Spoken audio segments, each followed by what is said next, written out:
Standing at Gate 47 in Denver International Airport, clutching 2 boarding passes to Paris in my trembling hands, I never imagined those would be the words that would shatter everything I thought I knew about my family. The words that would make me question 28 years of memories, sacrifices, and unconditional love. My name is Rebecca Martinez, and this is the story of how a $3,200 birthday surprise became the most expensive lesson of my life. I'd love to know which corner of the globe you're watching from, and if this story speaks to you, make sure to subscribe. Tomorrow's video is one you absolutely can't miss. 3 months earlier, I was sitting in my cramped studio apartment in downtown Denver, staring at my laptop screen with a mixture of excitement and terror. The numbers didn't lie. My savings account showed exactly $4,847.23. Not exactly the fortune of someone living paycheck to paycheck as a graphic designer for a small marketing firm, but it was everything I had managed to scrape together over 2 years of eating ramen noodles and skipping nights out with friends. Mom's 55th birthday was approaching in October, and I wanted to do something extraordinary, something that would make up for all the birthdays I'd missed while struggling to establish my career. Something that would show her how much I appreciated every sacrifice she'd made raising my brother Tyler and I as a single mother after Dad walked out when I was 12. The idea struck me during one of our regular Sunday phone calls. Mom was telling me about her latest obsession with French cooking shows, how she'd been practicing her pronunciation of French words, and how she'd always dreamed of seeing the Eiffel Tower but never thought it would be possible. That's when I knew exactly what I had to do. I spent the next week researching flights, hotels, and activities. Paris in October. Perfect timing for comfortable weather and fewer crowds. I found a cozy boutique hotel in Montmartre, just a few blocks from Sacré-Cœur. Round-trip flights from Denver to Charles de Gaulle Airport. 4 days and 3 nights that would cost me nearly every penny I had, but the look on Mom's face would be worth it. The planning consumed my evenings for weeks. I created detailed itineraries, researched the best cafes for morning croissants, mapped out walking tours of the Louvre and Musée d'Orsay. I even started learning basic French phrases so I could help navigate during our trip. Every spare moment was dedicated to making this the perfect birthday surprise. I decided to tell her on the last Sunday of August, exactly 2 months before her birthday. I drove to her small 2-bedroom house in Lakewood, the same house where Tyler and I had grown up, the same house where she'd worked double shifts as a nurse to keep the lights on and food on the table. Mom was in her garden when I arrived, tending to her tomatoes and basil plants. She looked up with that warm smile that had gotten me through countless childhood disappointments and teenage heartbreaks. Her graying hair was pulled back in a messy bun, dirt smudged on her cheek, completely content in her simple Sunday routine. "Rebecca, honey, you're early today. I was just thinking about making some fresh bruschetta with these tomatoes." I sat down on the back porch steps watching her work. This was the moment I'd been rehearsing for weeks, but suddenly my carefully planned words felt inadequate. "Mom, I need to tell you something, and I want you to sit down first." She immediately stopped what she was doing, that concerned mother expression crossing her face. "What's wrong? Are you okay? Did something happen at work?" "Nothing's wrong. Actually, something's very right. I have a surprise for you. For your birthday."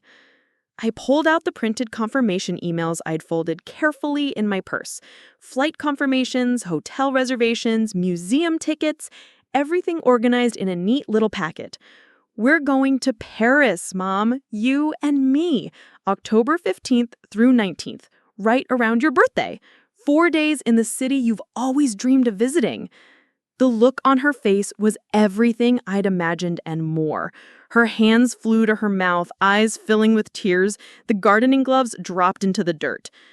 "Rebecca, sweetheart, this is incredible. But honey, how can you afford this? You just started saving for your own place." "I've been planning this for months. I wanted to do something special, something to show you how much you mean to me, how much I appreciate everything you've done for us." The next 2 months flew by in a whirlwind of preparation. Mom bought new luggage, a travel guidebook, and started a French language app on her phone.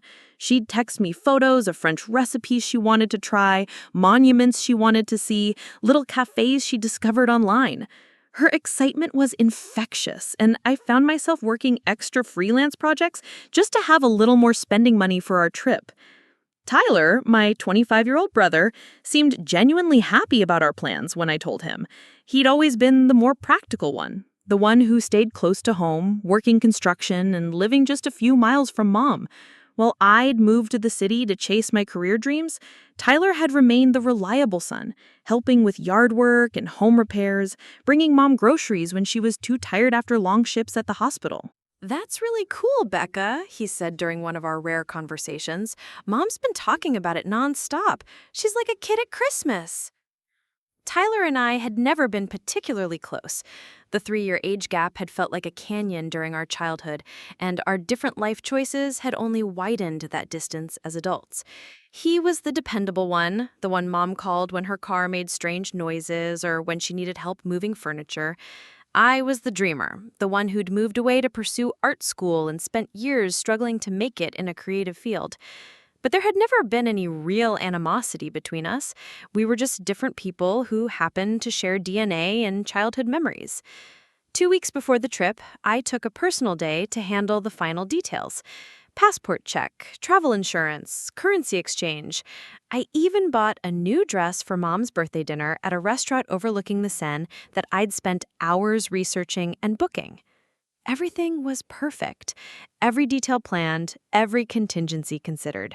I'd even arranged for Tyler to drive us to the airport so Mom wouldn't have to worry about parking fees during our trip.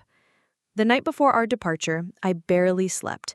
I kept checking and rechecking our documents, our itinerary, the weather forecast for Paris. I'd laid out my carefully chosen travel outfit, packed and repacked my carry-on bag 3 times to make sure I had everything we might need during the long flight.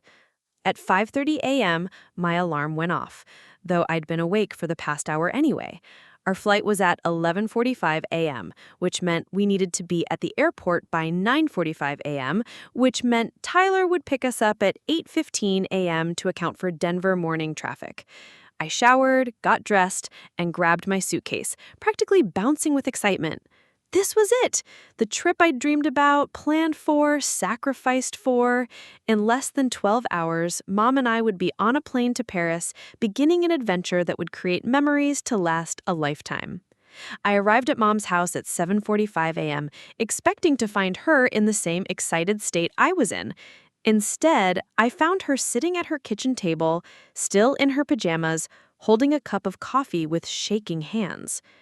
"Mom, are you okay? We need to start getting ready. Tyler will be here in 30 minutes. She looked up at me, and something in her expression made my stomach drop. There was guilt there, and sadness, and something else I couldn't quite identify. "Rebecca, honey, sit down. We need to talk." Those words hit me like ice water. In my experience, conversations that started with, "we need to talk," never ended well. "What's wrong, Mom? Are you feeling sick? Do we need to postpone the trip?" She took a deep breath, the kind people take when they're about to deliver news that will change everything. "I can't go on this trip with you, Rebecca." The words didn't make sense at first. They bounced around in my mind like puzzle pieces that didn't fit together. "What do you mean you can't go? Mom, everything's paid for. Our flight leaves in 4 hours. The hotel is expecting us tonight." She reached across the table and took my hand, her fingers cold despite the warm coffee cup she'd been holding. "Tyler is going instead." The silence that followed Mom's words stretched between us like a chasm. "Tyler is going instead." 4 simple words that made absolutely no sense, yet somehow carried the weight of complete devastation. I stared at her, waiting for the punchline, waiting for her to laugh and tell me this was some elaborate joke. But her expression remained serious, her eyes avoiding mine as she traced patterns on the kitchen table with her finger. "Mom, I don't understand. This is our trip, our mother-daughter trip to Paris. Tyler doesn't even like traveling." I know, sweetheart. I know how much this means to you, how much you've sacrificed. Then why? I stood up so quickly my chair scraped against the linoleum floor. Why would you do this to me, to us? She finally looked up, and I saw tears starting to form in her eyes. But there was something else there, too. A firmness I recognized from my childhood. The same expression she'd worn when making difficult decisions about our family. Tyler needs this trip more than I do right now. Those words hit me like a physical blow. Tyler needs this? I had spent 2 years saving every penny, eating generic cereal for dinner, turning down invitations to go out with friends, all so I could give my mother the trip of her dreams. And now she was telling me that Tyler, who had never mentioned wanting to go anywhere beyond the Colorado state lines, needed it more? A lot of love and effort went into bringing this story to life. If you're enjoying it, we'd be so grateful if you'd subscribe to our channel. Now, back to where we left off. What are you talking about? Tyler has never expressed any interest in Paris. He makes fun of me for liking foreign films. He calls my French practice pretentious. Mom sighed deeply, rubbing her temples like she was fighting a headache. There are things you don't know, Rebecca. Things about Tyler's situation right now. What situation? He has a steady job. He lives in his own apartment. He seems perfectly fine every time I see him. That's just it. You don't see him very often. If you did, you'd notice that he's been struggling. The accusation in her tone was unmistakable. I felt my chest tighten with a familiar childhood feeling, the sense that no matter what I did, it would never be enough, never be right. I live 30 minutes away, Mom. I call you every week. I come over for Sunday dinners whenever I can. Tyler is here every day, Rebecca, every single day. When my car wouldn't start last month, Tyler was the one who came at 6 a.m. to jump the battery so I could get to work. When my kitchen sink was leaking, Tyler spent his entire Saturday fixing it. When I had that bad flu in July, Tyler brought me groceries and medicine and checked on me twice a day. Each example felt like a small knife twist. I wanted to argue, to point out that I would have done those things too if I'd known, if she'd called me. But the truth was, Tyler was closer, more available, more present in her daily life than I was. That doesn't explain why he needs a trip to Paris, Mom. If you want to do something nice for Tyler, plan something he'd actually enjoy. Take him to a Broncos game or a fishing trip. She stood up and walked to the window, looking out at the backyard where we'd spent countless summer afternoons when I was growing up. The tomato plants she'd been tending yesterday looked different in the early morning light, smaller, more fragile. Tyler's been having a really hard time lately, Rebecca. He's been depressed more than I've ever seen him. He lost his job 3 weeks ago. My anger faltered for just a moment. Tyler lost his job? Why didn't anyone tell me? He didn't want you to know. He's embarrassed and he's been applying everywhere, but construction work has been slow. He's been doing odd jobs to get by, but I can see it's wearing on him. He barely leaves his apartment except to come check on me. I felt a pang of guilt, but it was quickly overwhelmed by frustration. So because Tyler was going through a rough patch, I was supposed to sacrifice the trip I'd planned and saved for? Mom, I'm sorry Tyler is having a hard time. I really am. But this isn't the solution. He doesn't want to go to Paris. He probably doesn't even have a passport.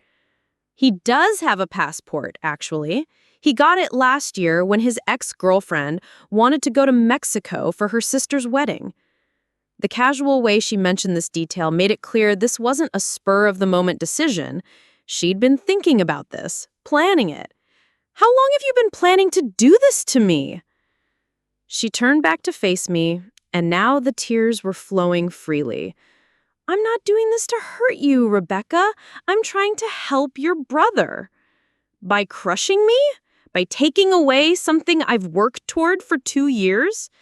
You can go to Paris anytime, sweetheart. You have your whole life ahead of you. Your career is taking off. You'll have other opportunities. Other opportunities? Mom, do you have any idea how much this trip cost me? Do you know that I haven't bought new clothes in 8 months? that I've been living on pasta and canned soup, that I turned down a promotion opportunity in Seattle because I didn't want to move further away from my family?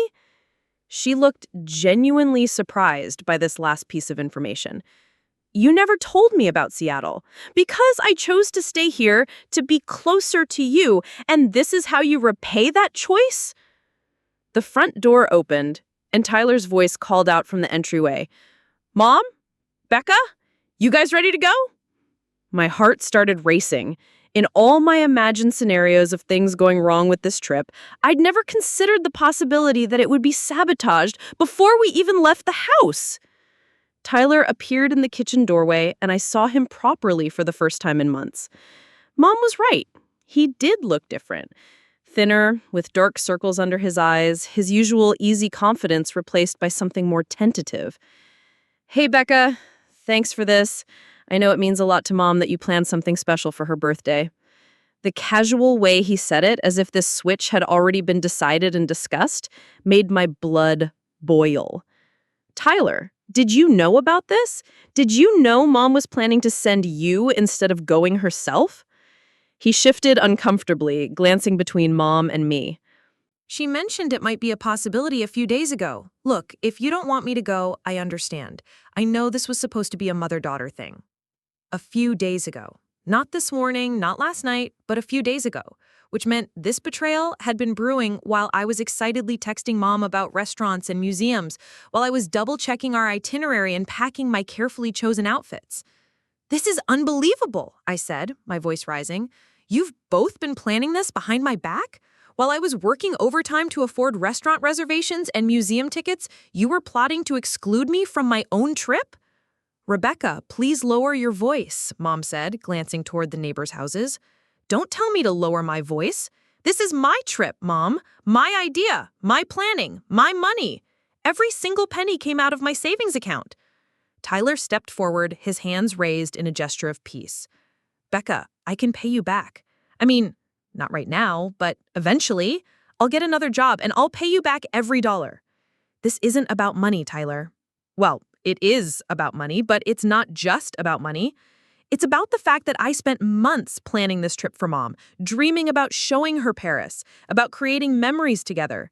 And instead, you're going to go make those memories without me. I looked back at Mom, searching her face for any sign that she understood what she was doing to me. Do you even want to go to Paris, Mom?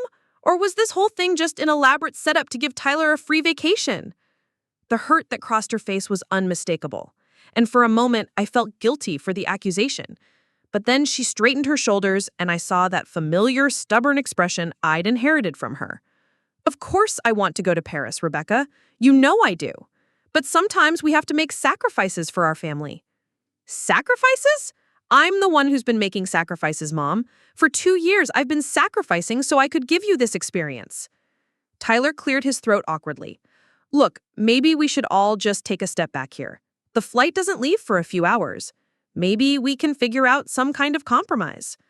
What kind of compromise? I demanded. You take Mom's ticket, I take my ticket, and we pretend this is normal? We pretend it's not completely insane that my mother is bailing on our trip at the last minute to send her depressed son to Paris instead? The words came out harsher than I'd intended, and I saw Tyler flinch at the word depressed. Rebecca Marie Martinez, Mom said, using my full name like she had when I was in trouble as a child. Tyler is going through a difficult time, and he needs support, not judgment. I need support too, Mom. You're my daughter too. But apparently that doesn't matter as much as Tyler's feelings. The kitchen fell silent, except for the ticking of the old wall clock that had hung there since I was in elementary school. I looked at both of them, these people who were supposed to love and support me, who were supposed to understand what this trip meant to me. Instead, I saw pity in Tyler's eyes and determination in Mom's. And I realized that this decision had already been made. Nothing I said, no amount of pleading or reasoning was going to change their minds. Fine, I said, my voice eerily calm. You want Tyler to go to Paris? He can go to Paris. But I'm not staying here while my brother takes my vacation. I walked past both of them toward the front door, grabbing my purse and suitcase from where I'd left them in the hallway. Rebecca, where are you going? Mom called after me. I'm going to the airport. I'm going to use my ticket, and Tyler can figure out his own way to Paris if he wants to go so badly. But the hotel reservations are in your name, Tyler said. The restaurant bookings, the museum tickets. Then I guess you should have thought about that before deciding to steal my vacation. I opened the front door, but Mom's voice stopped me. If you get on that plane, Rebecca, don't expect Tyler to be there when you land. Don't expect him to meet you at the hotel or join you for any of the activities you planned. I turned back to look at her, and in that moment, I saw the choice she was really asking me to make. Go to Paris alone and let Tyler down, or stay home and let myself down. Either way, someone was going to be hurt. Either way, this family was going to be broken a little more than it already was. Watch me, I said, and walked out the door. The Uber ride to Denver International Airport passed in a blur of highway scenery and mounting anxiety. I sat in the back seat, my phone buzzing with increasingly frantic texts from Mom and Tyler, but I couldn't bring myself to read them. Every notification sound felt like another weight added to the crushing pressure in my chest. My driver, a chatty woman named Susan who looked to be about Mom's age, kept glancing at me in the rearview mirror with concerned eyes. Flying somewhere exciting today, honey? She had the kind of warm voice that reminded me of elementary school teachers and grandmother figures from movies. Paris, I managed to say, though my voice came out smaller than I intended. Oh, how wonderful! First time? I nodded, not trusting myself to say more without breaking down completely. The irony wasn't lost on me. I was heading to the city of love, the city of dreams, with a heart full of betrayal and a head spinning with family drama. The airport appeared on the horizon like a massive glass and steel monument to departure, to leaving things behind. But I wasn't sure what I was leaving behind anymore. Was I leaving behind the pain of this morning? Or was I leaving behind my family? Susan pulled up to the departure curb, and I handed her cash with shaking hands. You have a beautiful trip, sweetie. Paris will heal whatever's hurting you. If only it was that simple. Inside the terminal, the usual chaos of travel surrounded me. Families saying goodbye, business travelers rushing with rolling suitcases, the constant announcements echoing through the vast space. But everything felt muted, like I was watching it all through thick glass. I made my way to the check-in counter, my phone still buzzing incessantly. Finally, I pulled it out and saw 17 missed texts. The most recent one was from Tyler. Becca, please don't do this. We can work something out. Mom is crying. The image of Mom crying should have made me turn around, should have made me reconsider this whole impulsive decision. Instead, it made me angrier. She was crying now, after blindsiding me with this betrayal, after planning behind my back for days. I turned off my phone and shoved it deep into my purse. The check-in agent, a young man with perfectly styled hair and a practiced smile, looked up as I approached. Good morning. Where are we traveling today? Paris, I said, sliding my passport and confirmation email across the counter. Wonderful. Charles de Gaulle Airport. I see you have 2 passengers on this reservation. Is the other party joining you? The question hit me like a physical blow. 2 passengers. Because this was supposed to be Mom and me. Because I'd booked this trip for both of us, planned every detail around sharing these experiences with her, creating memories together. What was I going to do in Paris by myself? The rational part of my brain, the part that sounded suspiciously like my mother, told me I should go home. I should admit that this impulsive decision just hurt feelings and wounded pride. I should apologize to Mom and Tyler, try to understand Tyler's situation better, maybe even help them plan a different kind of trip that would actually appeal to him. But the other part of my brain, the part that had been quietly building resentment for years, whispered something different. It reminded me of all the times I put family first, all the sacrifices I'd made that went unnoticed, all the ways I'd bent myself into smaller and smaller shapes to fit what everyone else needed from me. The job opportunity in Seattle that I turned down without even discussing it with anyone. The countless weekends I'd spent alone because I was saving money for this trip instead of building a social life. The relationships I'd ended or avoided because I was so focused on being the good daughter, the responsible the one who had her life together. And for what? So that when I finally tried to do something meaningful for my mother, she could hand it over to Tyler because he needed it more? My phone, still buried in my purse, buzzed again. Without thinking, I pulled it out and turned it on. 23 new messages, 12 missed calls. Most were from Mom, but there were several from Tyler and even one from my cousin Maria, which meant word of this family drama was already spreading. I opened Mom's most recent message. Rebecca, please come home. We can talk about this. I never meant to hurt you. But you did hurt me, I typed back before I could stop myself. You planned this behind my back for days. You made me feel like my sacrifices don't matter, like Tyler's needs will always come before mine. I sent the message before I could reconsider it, then immediately regretted it. This wasn't how I wanted to handle this. I didn't want to have this conversation over text messages in an airport. My phone rang immediately. Mom's name appeared on the screen, and for a moment, I considered answering. Maybe we could work this out. Maybe there was some solution I hadn't thought of. Instead, I turned the phone off again. A woman about my age approached the gate area, pulling a bright red suitcase and looking around with the excited nervousness of someone embarking on a solo adventure. She chose a seat near mine, and I found myself wondering about her story.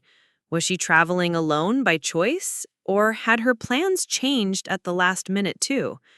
She pulled out a well-worn guidebook to Paris and started flipping through pages marked with colorful sticky notes. I could see notes written in the margins, restaurant names circled, maps folded between pages. "Excuse me," she said, looking up from her book. "I couldn't help but notice you're on the Paris flight too. Is this your first time?" "Yes," I said, and the word came out more emotional than I'd intended. She studied my face with kind eyes. "Solo trip?" "It wasn't supposed to be." She nodded knowingly. "Been there. I'm Sarah, by the way. Sarah Chen. Rebecca Martinez." "Well, Rebecca Martinez, I don't know what changed your plans, but Paris is actually an amazing city to explore alone. There's something liberating about being able to wander wherever your curiosity takes you without having to compromise or consider someone else's schedule." I managed a weak smile. I had everything planned out. Restaurant reservations, museum tickets, walking tours, all for 2 people. Sarah's expression grew more sympathetic. "Family trip that fell through?" "Something like that." She was quiet for a moment, then leaned forward slightly. "Can I give you some unsolicited advice from someone who's taken a few solo trips after major disappointments?" I nodded. "Don't try to force yourself through the original plan. Don't sit alone in restaurants you booked for 2 people. Don't take tours that were meant to be shared experiences. Instead, do something completely different. Find the Paris that was meant just for you." The boarding announcement crackled over the intercom, calling for first-class passengers and those needing assistance. My stomach lurched with a mixture of excitement and terror. Sarah stood up, gathering her things. "I'm in seat 14C if you want to chat during the flight.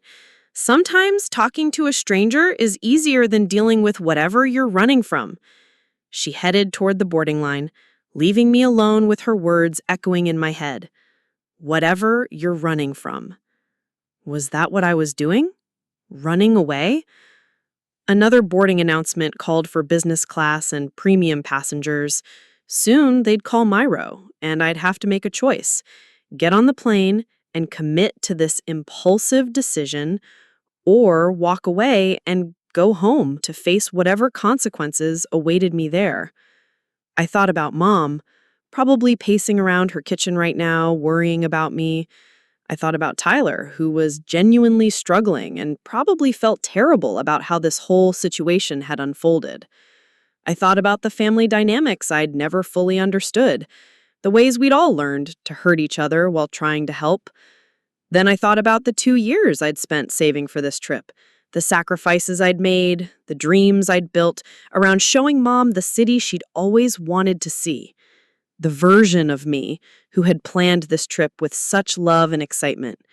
Maybe that version of me deserved to go to Paris, even if everything had changed. Maybe especially because everything had changed. The boarding agent called my row, and I stood up, legs unsteady but determined. I was going to Paris.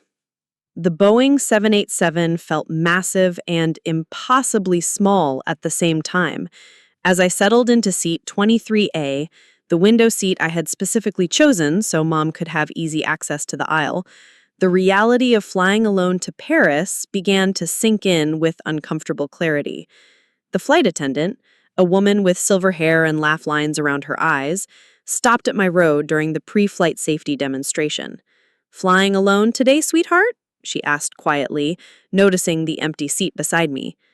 "Change of plans," I replied, trying to keep my voice steady. "Well, sometimes the best adventures are the ones we never planned for." Her words were meant to be comforting, but they felt like salt in an open wound. This wasn't supposed to be an adventure born from betrayal and family dysfunction. This was supposed to be a celebration, a bonding experience, a gift of love. As the plane taxied toward the runway, I pulled out my phone for one last check before switching to airplane mode. Another flood of messages awaited me, but one caught my attention immediately. It was from Dad. Dad, the man who'd walked out on our family 16 years ago and now lives in Phoenix with his second wife and her teenage daughter. The man who sent birthday cards with $20 bills and called twice a year on major holidays. The man whose opinion shouldn't matter to me anymore, but somehow still did. His message was short. "Your mother called me. She's worried, sick. Whatever happened between you two, running away to Europe isn't going to fix it." The fact that Mom had called Dad of all people, told me how desperate she was. They barely spoke unless it involved medical emergencies or major family announcements. For her to reach out to him meant she was truly panicking.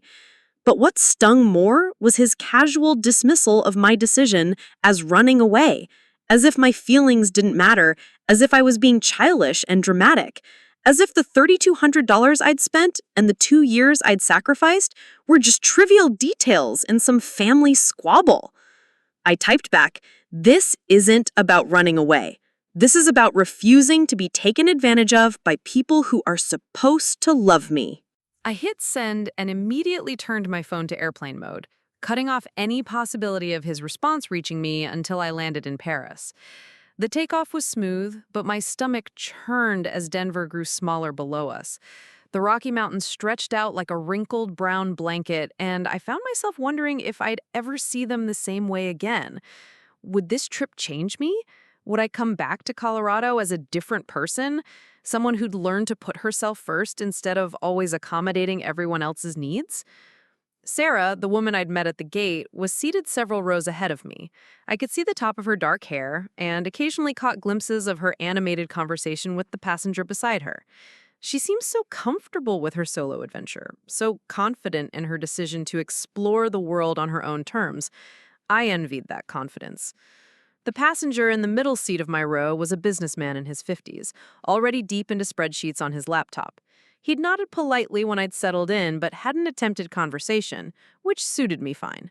I wasn't ready to explain my story to a stranger, wasn't ready to admit that I was flying to Paris in a fit of wounded pride and family drama.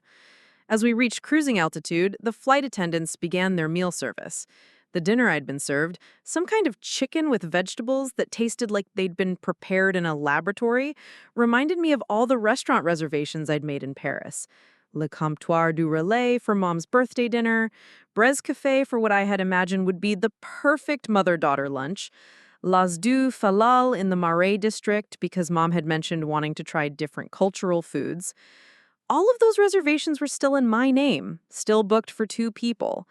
I'd have to figure out what to do about them when I landed. Cancel them? Show up alone and ask for a table for one? The thought of explaining to French waiters that my dining companion had abandoned me for my brother made my cheeks burn with embarrassment. I pulled out the small notebook where I'd written down all my Paris plans, page after page of carefully researched activities, each one chosen with Mom's interests in mind. The Musée d'Orsay because she loved Impressionist paintings, a Seine river cruise because she'd always dreamed of seeing Paris from the water, a cooking class in Montmartre because of her recent obsession with French cuisine. All of those reservations were still in my name, still booked for 2 people. I'd have to figure out what to do about them when I landed. Cancel them? Show up alone and ask for a table for one? The thought of explaining to French waiters that my dining companion had abandoned me for my brother made my cheeks burn with embarrassment.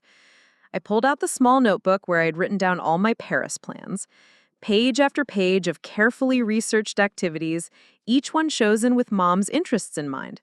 The Musée d'Orsay because she loved Impressionist paintings, a Seine river cruise because she'd always dreamed of seeing Paris from the water, a cooking class in Montmartre because of her recent obsession with French cuisine.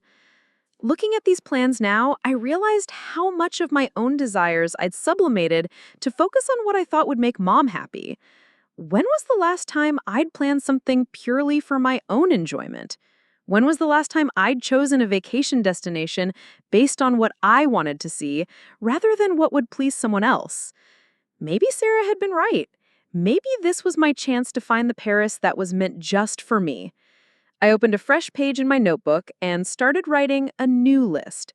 Not activities chosen for a 55-year-old woman with sore feet and a careful budget, but things that excited the 28-year-old graphic designer who'd been sublimating her own dreams for too long. The Père Lachaise cemetery, where famous artists and writers were buried, I'd always been fascinated by the stories of creative people who'd lived passionate, complicated lives. Mom would have found a cemetery morbid and depressing, but I found them peaceful and inspiring.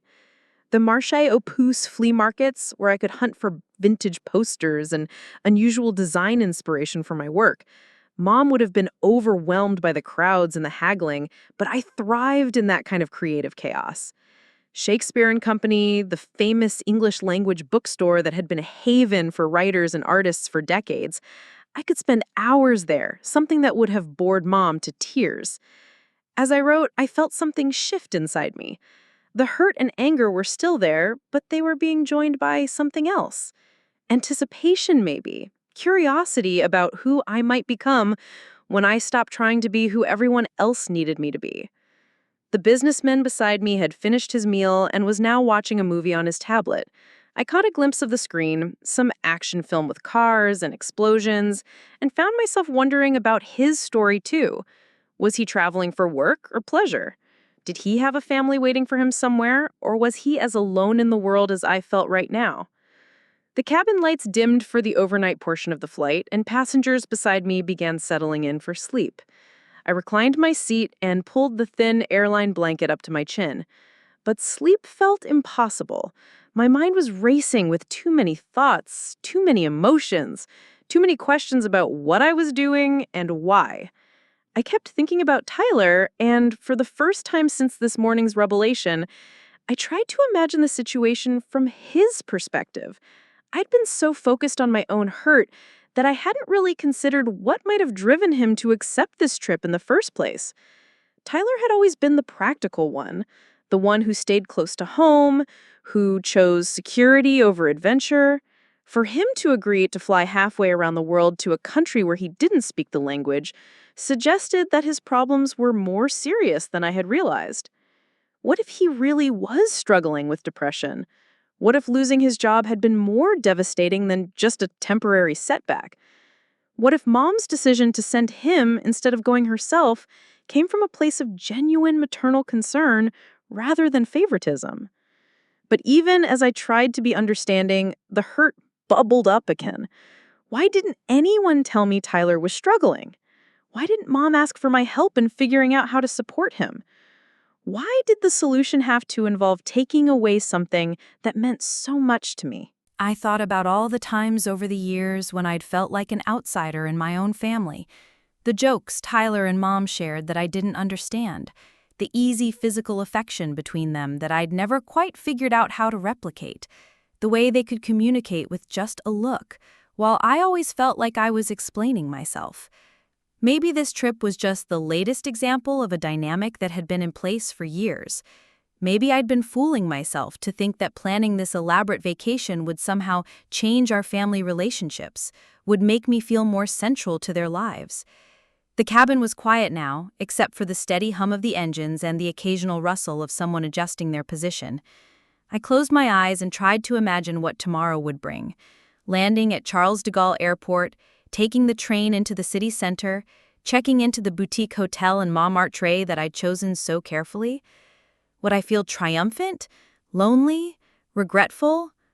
I thought about the version of myself who had booked this trip with such joy and anticipation.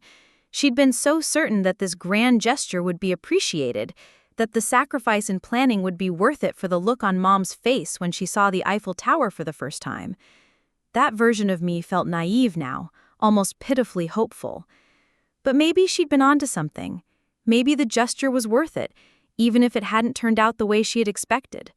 Maybe the real gift wasn't the trip itself, but the willingness to dream big, to sacrifice for something beautiful, to believe that love could be expressed through careful planning and financial sacrifice.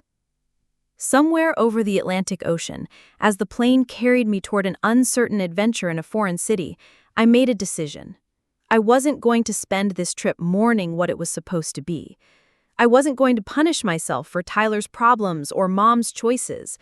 I was going to find out who Rebecca Martinez was when she wasn't trying to be anyone's perfect daughter, anyone's accommodating sister, anyone's grateful employee.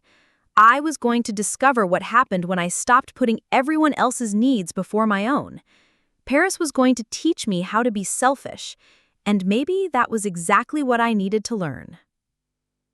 Charles de Gaulle Airport at 7:30 a.m. was a symphony of controlled chaos. Announcements in French and English echoed through the terminal as travelers hurried past with the determined efficiency of people who knew exactly where they were going. I, on the other hand, stood frozen in the middle of the arrivals hall, clutching my phone and staring at 17 new messages that had downloaded the moment I turned off airplane mode. The overnight flight had been turbulent in more ways than one. Between bouts of restless sleep, I'd rehearsed a dozen different conversations I might have with Mom when I finally turned my phone back on. Angry confrontations, tearful reconciliations, cold dismissals, I'd imagined them all. But now, faced with the actual messages, I found myself paralyzed by the reality of the situation. Mom's texts had evolved throughout the night Denver time. The early ones were frantic, pleading for me to come home or at least call her. The middle ones were angry, accusing me of being selfish and dramatic. The most recent ones, sent just an hour ago, were different. Quieter, more defeated. I understand you're hurt. I understand you need space. Please, just let me know you landed safely. There was something about that last message that broke through my anger. Not the guilt-tripping or the accusations, but the simple maternal worry about my physical safety.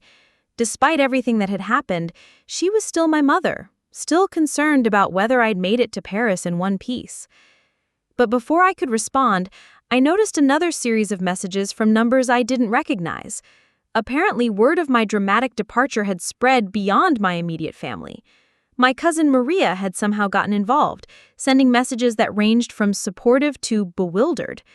Even worse, there was a text from Mrs. Hartley, our elderly neighbor who'd known our family for decades. "Rebecca, dear, your mother called me this morning. She's beside herself with worry. Whatever happened, you girls, I'm sure it can be worked out. Family is everything, honey." The fact that Mom had called Mrs. Hartley, a woman she only spoke to about borrowed garden tools and package deliveries, told me just how desperate she was becoming. Mrs. Hartley was the neighborhood gossip central, meaning my family drama would be the topic of conversation at the next homeowners association meeting. I typed back a simple response to Mom. "Landed safely. I need time to think." Then I turned my phone to not disturb mode and focused on navigating my way out of the airport. The immigration officer who stamped my passport looked bored as he flipped through the pages, but when he saw this was my first trip to France, he perked up slightly. Bienvenue en France, mademoiselle. First time in Paris? Yes, I managed in my carefully practiced French. Ah, very good. You will love it. Paris is magic for the first time. His enthusiasm felt genuine rather than performative, and something about it eased the knot of anxiety in my chest. Maybe this trip could still be magical, even under these circumstances. The RER train into central Paris was exactly as I'd researched. Efficient, slightly crowded, filled with a mix of tourists clutching guidebooks and locals buried in their phones. I found a seat by the window and watched the Parisian suburbs roll past, gray apartment buildings giving way to more historic architecture as we approached the city center. A teenage girl across the aisle was FaceTiming with someone, speaking rapid French that I couldn't follow, but that sounded musical and animated. She kept gesturing toward the window, clearly excited about showing her friend the approaching cityscape. Beside her, an elderly woman was reading what looked like a romance novel, occasionally glancing up to check the station announcements. Two young men near the doors were having an animated discussion about football, their hands moving expressively as they debated what sounded like team strategies. These glimpses of ordinary Parisian life fascinated me. Here were people for whom this train ride was routine, mundane even, while for me it represented the culmination of 2 years of planning and sacrifice. The contrast made me appreciate the moment more deeply, made me conscious of being a visitor in their world rather than just a tourist consuming their city.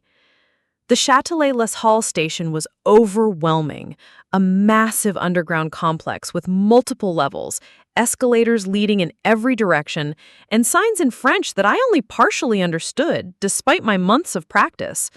I consulted the metro map I downloaded, trying to figure out the best route to Montmartre, when someone tapped me on the shoulder.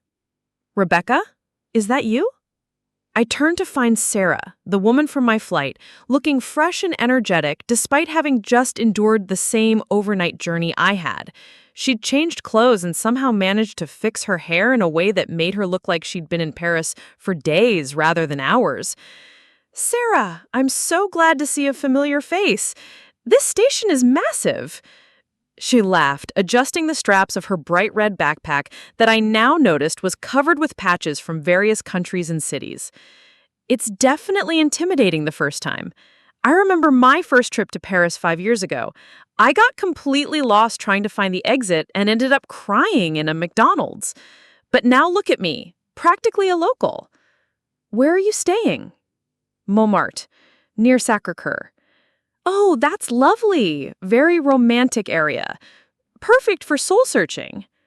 The way she said soul-searching instead of romantic made me wonder what she'd picked up about my situation from our brief conversation at the airport. "Do you want to share a taxi? We could split the cost, and I know enough French now to handle most situations."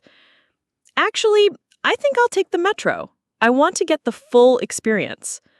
She nodded approvingly, pulling out her phone to show me a transit app. "Smart choice.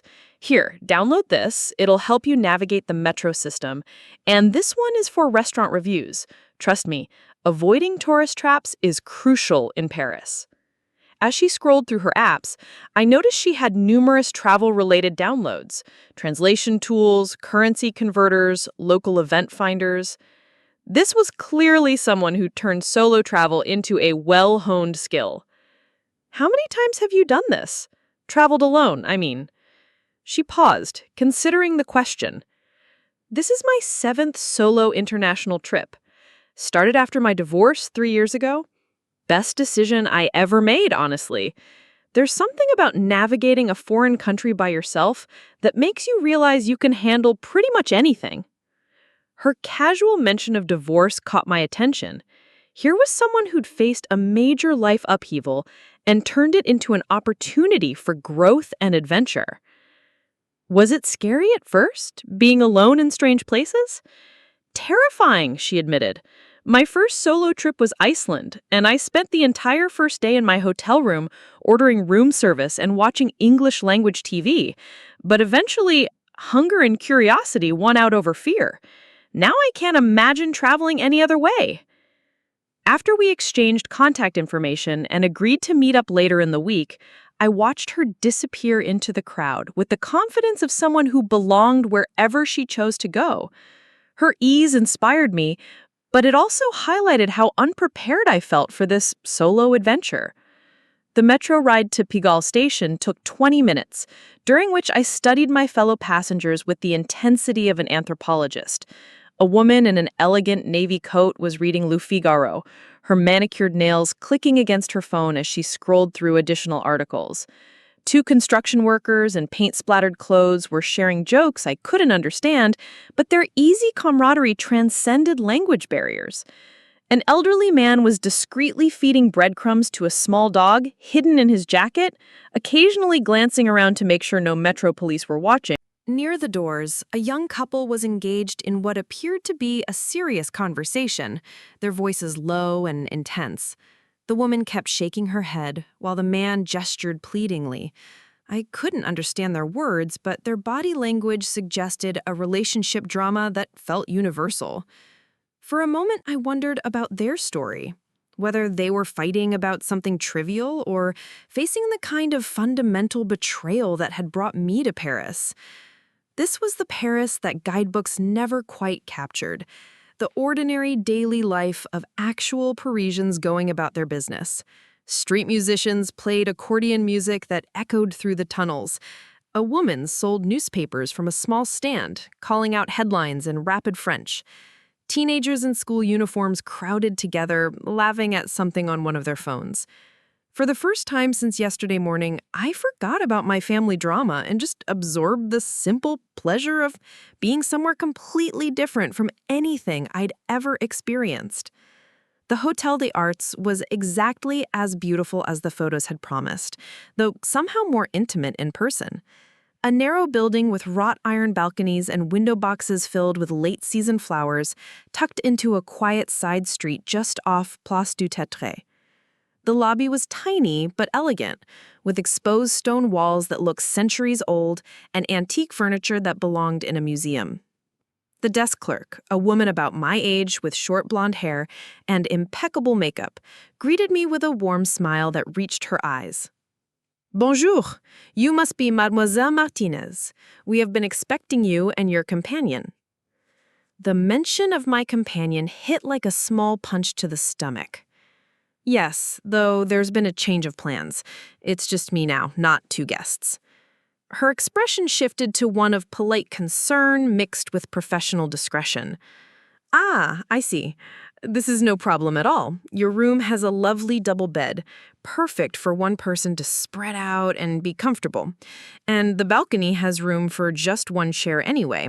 Very intimate and perfect for morning coffee with just yourself for company." She handed me an old-fashioned key attached to a brass medallion engraved with the hotel's name. "Room 304, top floor. I must warn you, there is no elevator, but the view from your window is magnifique. Also, if you need any recommendations for solo dining or activities, I am happy to help. Many of our guests discover that Paris is actually wonderful for independent exploration." Her sensitivity to my situation without being intrusive impressed me. Clearly, she dealt with other travelers whose plans had changed unexpectedly. The climb to the third floor left me slightly winded, but she was right about the view. My room was small but charming, with exposed wooden beams that spoke of the building's age and character. The window opened onto a balcony barely large enough for one person, overlooking the winding cobblestone streets of Montmartre. In the distance, I could see the white dome of Sacré-Cœur Basilica gleaming in the afternoon sun, and beyond that, the sprawling city of Paris stretched to the horizon like something from a postcard. I set my suitcase down and just stood there for a moment, taking it all in. This was supposed to be the moment when Mom and I squealed with delight, when we hugged each other and started planning which cafe to visit first. Instead, I was alone with my complicated emotions and a growing awareness of just how far I was from everything familiar. The room itself told the story of my changed circumstances. 2 bathrobes hung in the closet. 2 sets of slippers were arranged by the bed. The complimentary bottle of champagne had 2 glasses beside it. Everything had been prepared for a celebration that was no longer happening. My phone buzzed with a notification. Another message from Tyler. Becca, I know you're probably not ready to talk, but I want you to know that I never asked for this. Mom decided on her own. I would never want to take something away from you, especially something you worked so hard for. I'm not even sure I want to go to Paris. I don't speak French, and I've never been interested in traveling. I think Mom just panicked about my situation and made a bad decision. I stared at the message for a long time. There was something different about Tyler's tone. Less defensive, more genuinely remorseful. For the first time, I wondered if he was as much a victim of Mom's decision-making as I was. The Tyler I knew was straightforward, sometimes blunt, but not manipulative. If he said he hadn't asked for this, he probably meant it. But I wasn't ready to forgive anyone yet. I was still too raw, too angry, too confused about what any of this meant for our family relationships going forward. I unpacked my clothes, hanging the dress that I had brought from Mom's birthday dinner in the small wardrobe. It was a deep blue wrap dress that I'd thought would photograph beautifully against the Parisian backdrop. Something elegant enough for the fancy restaurant reservations I had made, but comfortable enough for walking around the city afterwards. The fabric was silk, an extravagance I had justified by telling myself it would be perfect for such a special occasion. Looking at it now, I realized I could still wear it. Maybe not for Mom's birthday dinner, but for my own celebration. A celebration of making it to Paris despite everything. A celebration of choosing myself for once instead of accommodating everyone else's needs. I changed into comfortable walking shoes and grabbed my purse, suddenly determined to start exploring. The afternoon sun was filtering through the lace curtains, and the sounds of Parisian life were drifting up from the street below. Street musicians playing what sounded like Django Reinhardt, cafe conversations punctuated by laughter, the distant hum of traffic that somehow sounded different from American city noise. It all sounded like possibility. Before leaving, I opened the champagne and poured myself a glass in one of the 2 flutes. If I was going to toast my arrival in Paris, I might as well do it properly.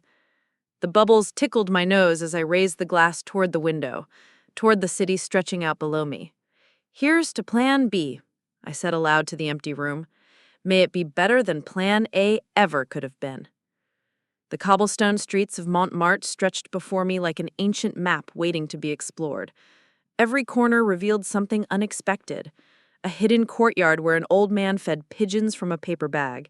A tiny bakery with steam escaping from its windows, carrying the scent of fresh croissants into the crisp October air. I had no schedule to follow, no one else's preferences to consider.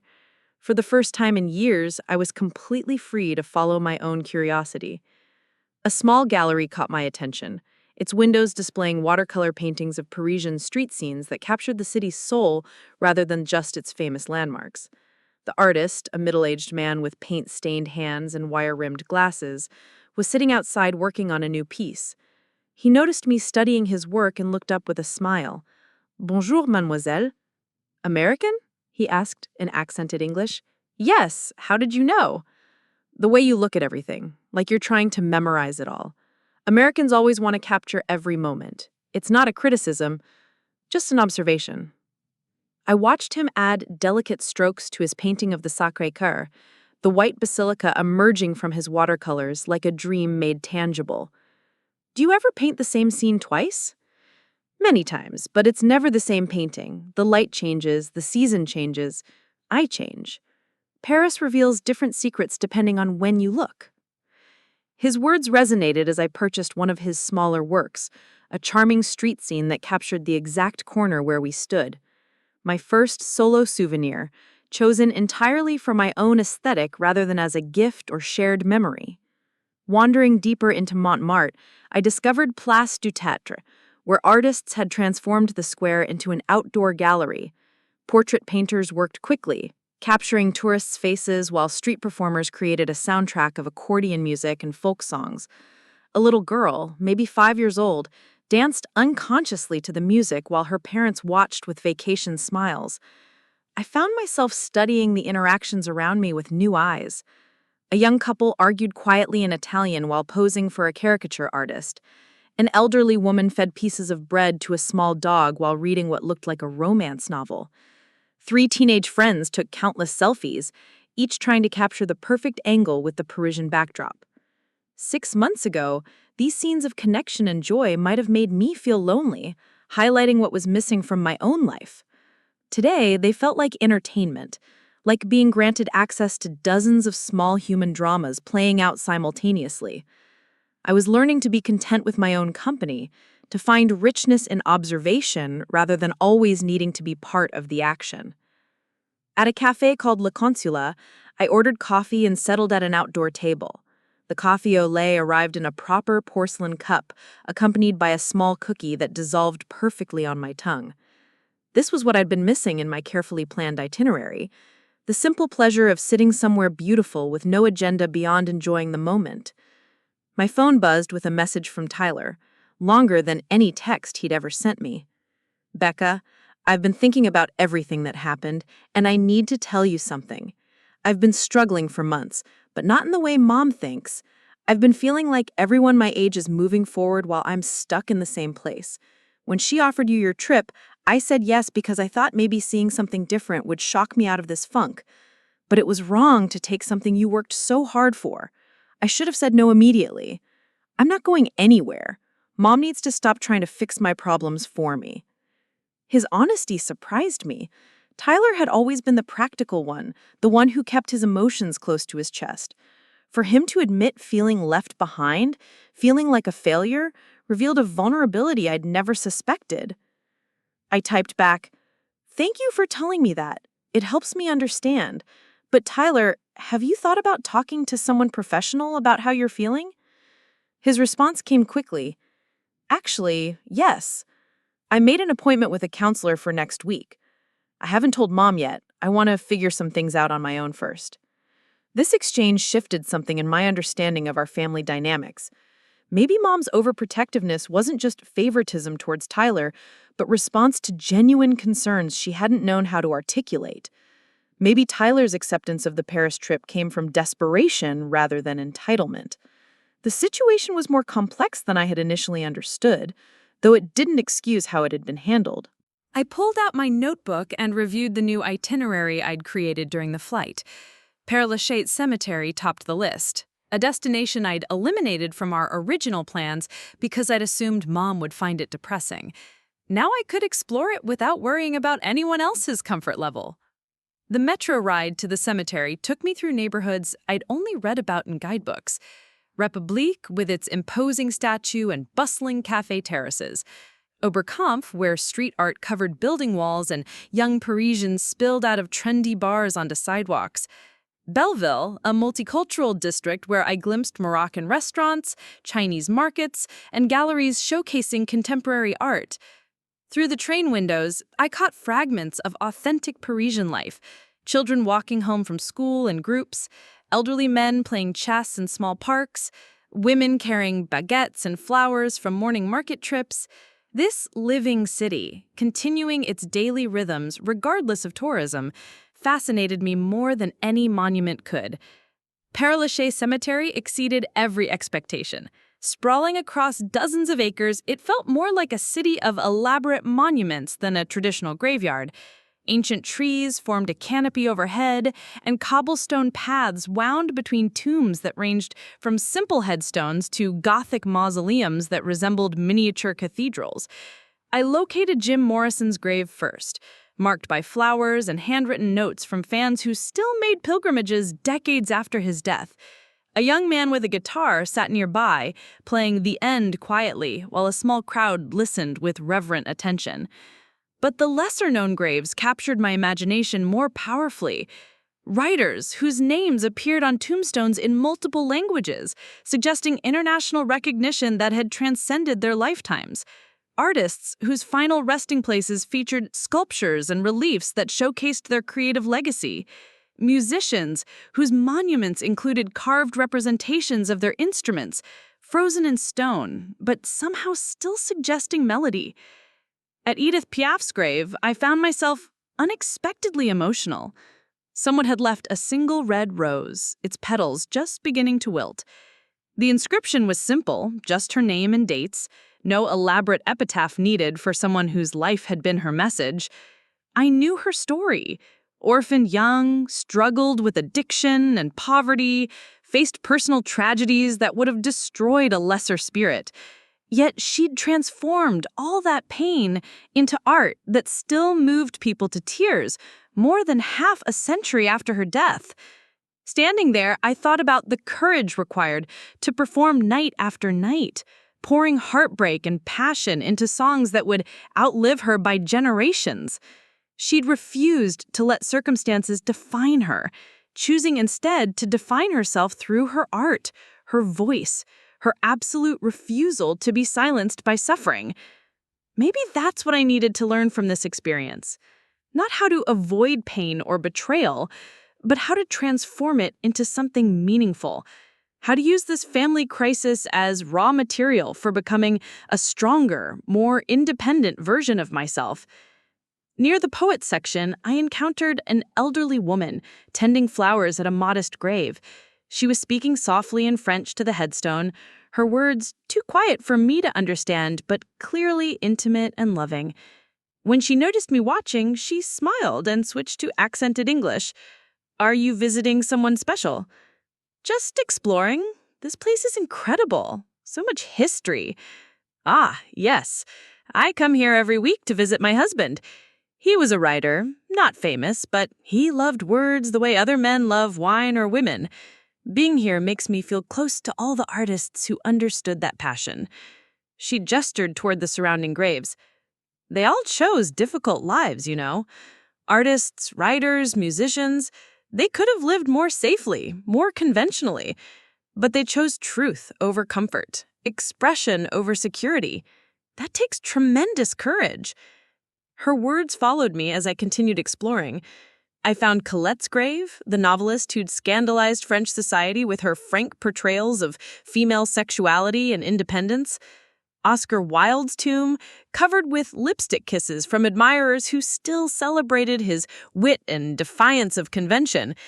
Proust's simple black marble headstone, marking the resting place of someone who'd transformed memory itself into art. Each grave told a story of someone who'd chosen authenticity over approval, creativity over conformity. They'd faced criticism, rejection, financial struggles, personal scandals, but they'd refused to compromise their vision, their voice, their commitment to creating something meaningful. The late afternoon sun was casting long shadows through the cemetery trees when I finally made my way toward the exit. I felt changed by the experience, inspired by these examples of people who'd turned their struggles into something beautiful and lasting. The late quarter beckoned next, its narrow medieval streets offering a completely different atmosphere from Montmartre's artistic charm. Here, centuries of student life had created a unique energy, bookshops and cafes mixed with modern restaurants and bars, creating a blend of intellectual tradition and contemporary vitality. I discovered a wine bar called Le Précoupe, which, according to a brass plaque, had been frequented by Voltaire and other Enlightenment philosophers. The interior featured dark wood paneling and candlelit tables, with photographs of famous patrons covering the walls. I ordered a glass of Bordeaux and French onion soup, settling at a window table where I could watch the street theater outside. Students hurried past with overstuffed backpacks. Tourists consulted maps while debating restaurant choices. Locals walked with the unhurried confidence of people who belonged. The wine was excellent, and for the first time since leaving Denver, I felt completely relaxed. The constant knot of anxiety in my stomach had loosened, replaced by something I hadn't felt in months: genuine contentment. A couple at the next table was having what appeared to be an intense conversation, their voices low, but their body language suggesting relationship drama. The woman kept shaking her head while the man gestured pleadingly. I couldn't understand their words, but their obvious distress reminded me how fortunate I was to be experiencing Paris from a place of growing clarity, rather than active crisis. My phone rang as I finished my soup. Mom's name appeared on the screen, but for the first time in my adult life, I didn't feel compelled to answer immediately. I let it go to voicemail and ordered a second glass of wine, watching twilight settle over the Latin Quarter. When I finally checked the message 20 minutes later, Mom's voice was smaller than I'd ever heard it, stripped of the confident authority I associated with her maternal pronouncements. "Rebecca, sweetheart, I know you probably don't want to hear from me right now, but I need to tell you something important. I was wrong. Completely wrong. I was so focused on Tyler's problems that I didn't think about what I was doing to you, what I was taking away from you. You worked so hard for this trip, saved for 2 years, planned every detail. You deserved to have this experience with me, and I stole that from you because I panicked about your brother." Her voice broke slightly before continuing. "Tyler doesn't want to go to Paris. He told me this morning that he'd rather use the money for therapy or job training, something that would actually help his situation long term. He said what I did to you was cruel, and he's absolutely right. I don't know how to fix this, Rebecca. I can't take back what I did, but I want you to know that you were right to go without us. You deserve to see Paris. You deserve to have something beautiful that belongs completely to you." The message ended there, leaving me sitting in the wine bar with tears streaming down my face. Not tears of anger this time, but something more complex.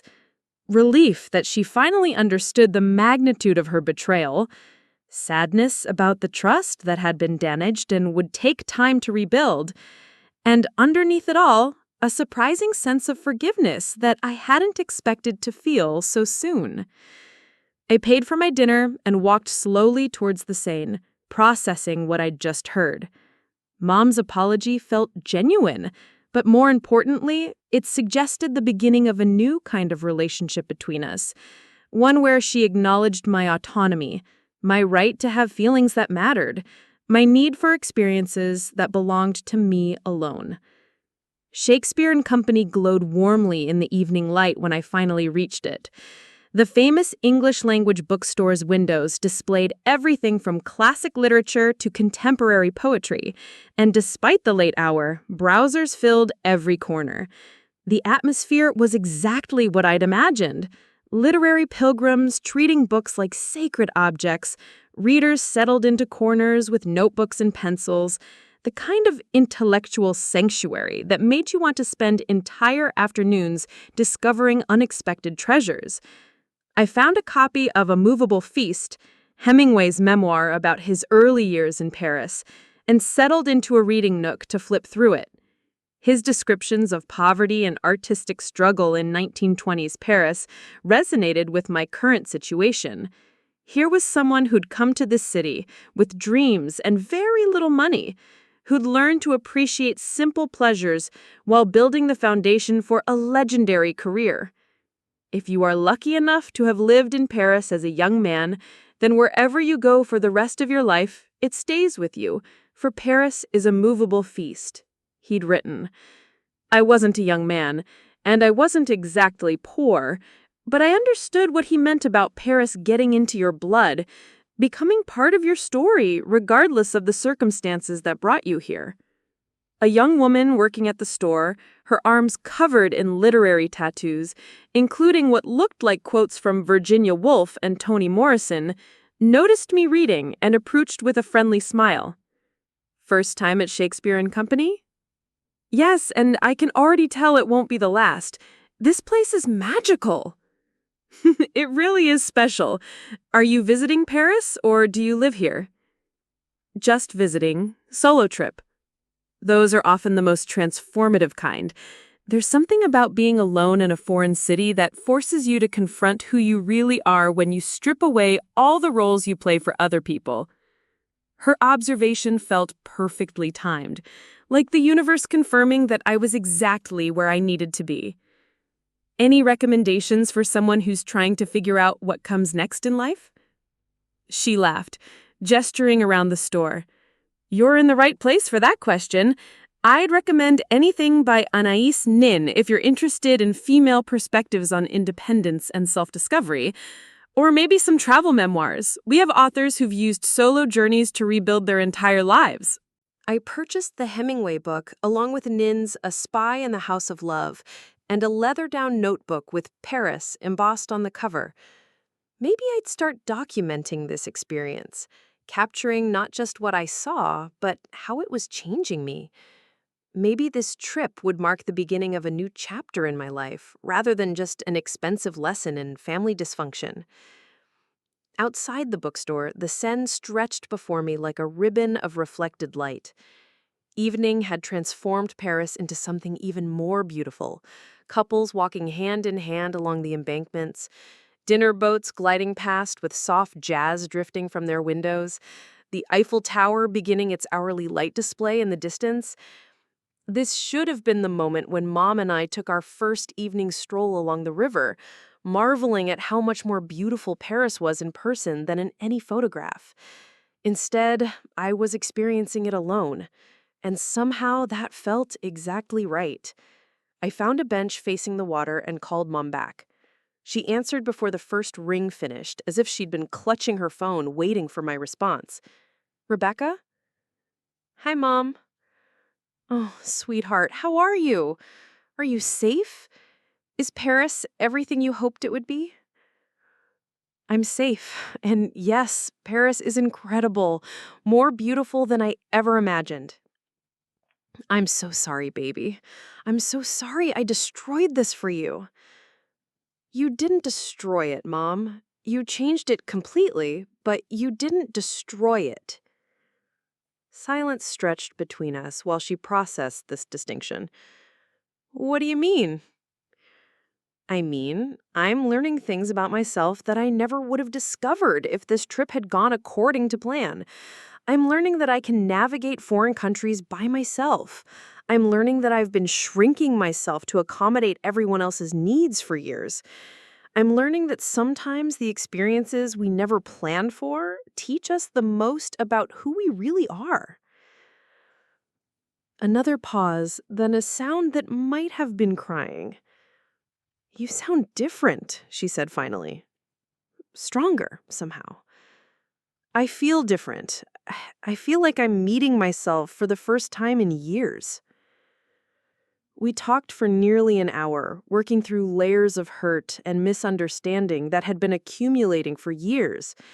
She explained Tyler's depression in more detail, how he'd been isolating himself from friends, sleeping 16 hours a day, talking about feeling like a failure while everyone else's age seemed to have their lives figured out. She genuinely believed that a dramatic change of scenery might help him, but she'd recognized now that she'd been trying to solve his problems instead of encouraging him to solve them himself. I told her about feeling invisible in our family dynamics, always expected to be understanding and accommodating, while Tyler's needs took priority. About how I'd been sublimating my own desires for so long that I'd almost forgotten what they were. About how the solo trip was teaching me to prioritize my own happiness without feeling guilty about it. By the time we hung up, we haven't fixed everything, but we'd established a new foundation.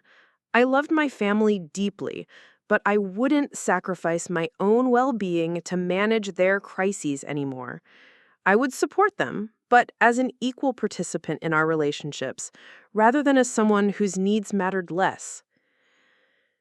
The next morning, I woke up in my Paris hotel room feeling like I'd undergone some fundamental transformation overnight. Not completely healed from the family trauma, but clearer about my own identity and what I wanted from my relationships going forward. I had 2 more days in Paris, and I intended to savor every moment. Not as the dutiful daughter trying to create perfect experiences for someone else, but as Rebecca Martinez, discovering what brought her genuine joy and inspiration. I dressed in the blue silk dress I'd originally chosen for Mom's birthday dinner and made my way to the hotel's breakfast room. The proprietor smiled when she saw me. Bonjour, mademoiselle. You look radiant this morning. Big plans for today? Every plan feels big when you're in Paris, I replied in my improving French. She laughed, bringing me coffee and a croissant that was still warm. You have learned something important about traveling, I think. Most people come with too many expectations about what their experience should be. You have learned to let Paris surprise you instead. As I sat by the window watching Montmartre come alive around me, I realized she was absolutely right. I'd arrived with detailed itineraries and specific expectations about what this trip would mean for my family relationships. Instead, I'd discovered something infinitely more valuable: my own capacity for independence, resilience, and joy.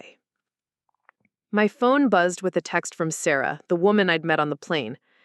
Coffee this afternoon? I found an incredible little place in Saint-Germain that feels like a secret only locals know about. I typed back, absolutely, I have stories to share. And I did have stories. Not the kind I'd expected when I'd planned this trip, but something better. I'd learned that I could create my own adventures, build my own happiness, and maintain loving relationships with my family without sacrificing my sense of self.